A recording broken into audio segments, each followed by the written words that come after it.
साथियों, कोरोना की दूसरी लहर से भारत जूझ ही रहा था कि एक और नई बीमारी पैर पसार गई, जो हम सबके लिए गंभीर चिंता का विषय है।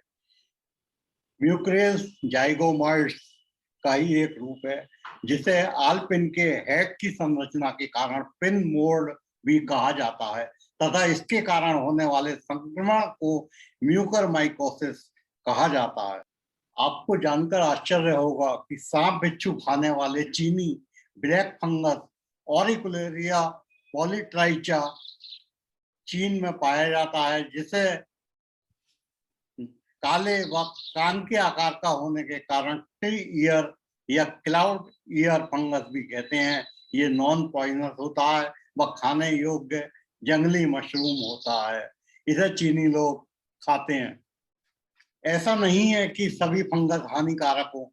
मशरूम, जिन्हें हम सब्जी के रूप में खाते हैं, जिसमें प्रोटीन प्रचुर मात्रा में उपलब्ध होती है, वो भी एक प्रकार का फंगस ही है।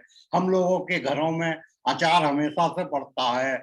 आप लोगों ने देखा होगा कि बोर्ड के ऊपर कभी कभी काले और सफेद रंग के चकत्ते नुमा आकृति फंगस उत्पन्न हो जाती है। गृहिणियां उस फंगस को चम्मच से या हाथ से हटाकर उस अचार को फिर से ठीक कर लेती हैं, जो कि अच्छी बात नहीं है, जो कि शरीर के लिए बहुत ही हानिकारक है। अतः फंगस वाला अचार खाने से हमें बचना चाहिए। अचार चट दोस्तों, वीडियो को लाइक करें, अपने कमेंट करें और सीधे हाथ पर बने लाल बटन को दबाकर सब्सक्राइब करें। अचार, चटनी, मुरब्बे आदि को फंगस से बचाने के लिए अक्सर सोडियम बेंजोएट या एसिटिक एसिड का उपयोग किया जाता है। कोरोना की दूसरी लहर में मरीजों की संख्या तेजी से बढ़ी है, जिसमें कानों से कम सुनाई देना, उल्टी व दस्त की शिकायत तथा फेफड़ों में इन्फेक्शन मुख्य लक्षण रहे हैं। जिसके इलाज के लिए ग्लूकोज की बोतलें व ऑक्सीजन की डिमांड बहुत अधिक मात्रा में तेजी से बढ़ी। परिणाम स्वरूप ब्लैक फंगस के मामले काफी संख्या में तथा कुछ मामलों में व्हाइट फंगस के मामले सामने आए, जबकि प्रथम लहर के दौरान इस तरह के मामले ना के बराबर ही सामने आए थे। यूं तो फंगस हमारे शरीर पर यदा कदा हमले करती रहती है, परंतु ज्यादातर मामलों में इसका हमारी त्वचा पर ही असर होता है, जो कि आसानी से दूर हो जाता है। दांत, खाज, खुजली आदि पर मल्लम लगाने से ही ये ठीक हो जाता है। अदरवाइज स्किन स्पेशलिस्ट को दिखाकर वह एंटी फंगल दवाइयों को खाने से कुछ दिनों में ही ये दूर हो जाता है।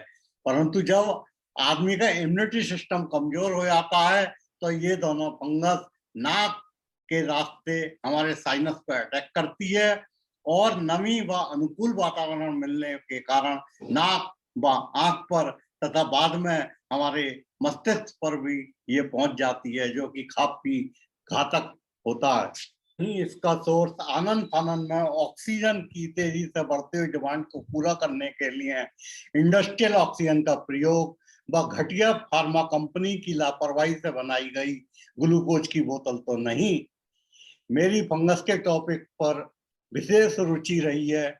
मैं आपको बता दूं कि मैंने सन 1979 में चंदौसी स्थित चंदौसी केमिकल्स में रिसर्च एनालिस्ट का कार्य किया है तथा बाद में मैंने सन 80 और 81 में केंद्र सरकार के अंतर्गत CSIR नामक संस्था की जूनियर रिसर्च फेलोशिप प्राप्त कर एंटी फंगल ड्रग्स बनाने में काम किया तथा एंटी फंगल केमिकल्स बनाए, जिसके शोध पत्र विभिन्न इंटरनेशनल जर्नल्स में प्रकाशित हुए थे।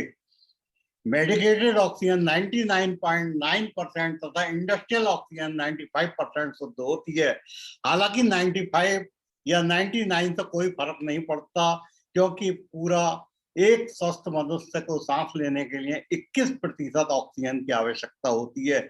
स्कूबा डाइविंग में भी गोताखोर 42% ऑक्सीजन के सिलेंडर लेकर समुद्र में उतरते हैं। यदि आपसे कोई पीने को पानी मांगे, तो आप साफ बर्तन में RO का पानी लाकर देंगे, वही यदि रेते सीमेंट में मिलाने के लिए राज आपसे पानी मांगे तो घर के बर्तन में पुराने रखे हुए पानी से भी काम चलाया जा सकता है।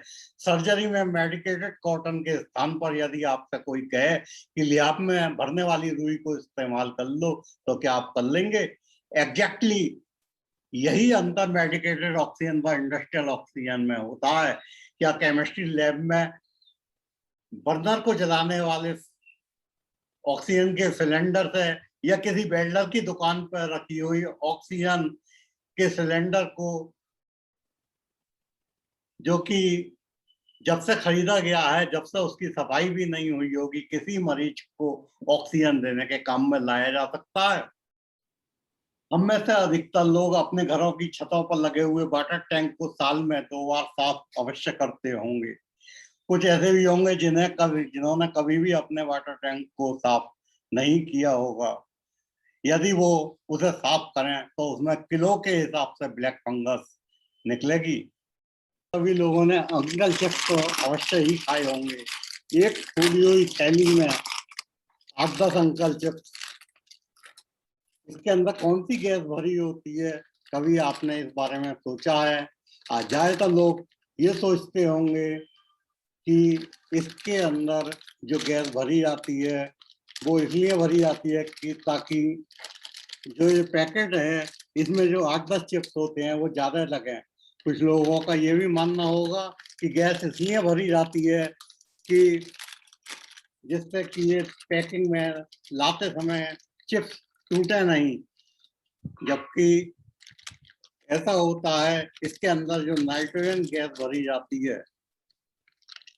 नाइट्रोजन गैस भरने से ये ऑक्सीजन को आसानी से रिप्लेस कर देती है, जिससे कि फंगस अंदर इसके नहीं पनप पाता तथा चिप्स ताजे रहते हैं। आप सोच रहे होंगे कि मैं ये क्यों बता रहा हूँ? ये मैं इसलिए बता रहा हूँ कि अंकल चिप्स की थैली में ऑक्सीजन भरने पर फंगस के पनपने का खतरा होता है, तो फिर बिना साफ किए ऑक्सीजन सिलेंडर के बारे में आप खुद ही सोच लो। अतः समय समय पर ऑक्सीजन सिलेंडर के अंदर से सफाई करना बहुत ही आवश्यक है। बहुत से अस्पतालों में व सामाजिक संस्थाओं में समाज सेवा के लिए सिलेंडर खरीद लिया जाता है, परंतु इन सिलेंडरों की साफ सफाई नहीं होती, ना ही इसकी एक्सपायरी डेट देखी जाती है। अतः सिलेंडरों की साफ सफाई और एक्सपायरी डेट का विशेष ध्यान रखें। आते हैं ग्लूकोज की बोतल पर। ग्लूकोज की बोतल डिस्टिल वाटर में घुला हुआ एनहाइड्रस ग्लूकोज होता है, जो कि फंगस के पनपने का बहुत ही अनुकूल स्रोत है। क्योंकि ग्लूकोज की बोतलें सीधे ब्लड में चढ़ाई जाती है, अतः उसमें फंगस रोकने के लिए प्रिजर्वेटिव तो नहीं मिला सकते। इसलिए उसे बनाते समय लेमिनार फ्लो के सामने बैठकर, जो कि फंगस रोकने के लिए एक प्रकार से एयर प्योरीफायर होता है, उसके अंदर बैठकर हम घोल बनाते हैं। फिर उसे हाई प्रेशर व हाई टेम्परेचर पर ऑटोक्लेविंग की जाती है। ऑटोक्लेविंग के प्रोसेस करने के कारण इसमें फंगस दूर हो जाता है। पहले तो कांच की बोतलों का इस्तेमाल किया जाता था, परंतु अब पॉलीथीन या प्लास्टिक की बोतलें आने लगी हैं। पता नहीं कौन सी पॉलीथीन या प्लास्टिक इस्तेमाल की जाती है जिस पर हाई टेम्परेचर या हाई प्रेशर का कोई असर नहीं होता। अतः घटिया कंपनी की लापरवाही से बनाई गई या एक्सपायर डेट की बोतलों के इस्तेमाल से भी फंगस इन्फेक्शन का खतरा कई गुना बढ़ जाता है, जिसमें तेज बुखार आने के साथ साथ मरीज की मृत्यु भी हो सकती है। अतः मरीज को ग्लूकोज चढ़ाने से पूर्व उसकी थैली को ध्यान से देख लेना चाहिए कि उसमें कहीं फंगस के व्हाइट रेशे तो नहीं तैर रहे। एक स्वस्थ मनुष्य पर तो ब्लैक फंगस का खतरा बिल्कुल भी नहीं है, परंतु इम्यूनिटी कमजोर हो जाने से कोरोना से हाल में ही जूझकर उभरे हुए लोग अपना विशेष ध्यान रखें। शुगर की जांच कराएं। यदि पहले से आपको शुगर नहीं है तब भी शुगर की जांच अवश्य कराएं। हाथों को साबुन से धोते रहें। ब्रेड, फल, सब्जी, गुथा हुआ आटा आदि चेक करते रहें। यदि उस पे काले रंग के स्पॉट या सफेद रंग के स्पॉट दिखाई देते हैं तो उसका इस्तेमाल कतई ना करें। साफ व ड्राई मास्क का इस्तेमाल करें। सावधानी बरतें, स्वस्थ रहें, प्रसन्नचित रहें, सुरक्षित रहें। धन्यवाद। Manoj Kumar Singhal. Star Health Insurance is your wealth insurance. दोस्तों वीडियो को लाइक करें, अपने कमेंट करें और सीधे हाथ पर बने लाल बटन को दबाकर सब्सक्राइब करें। धन्यवाद।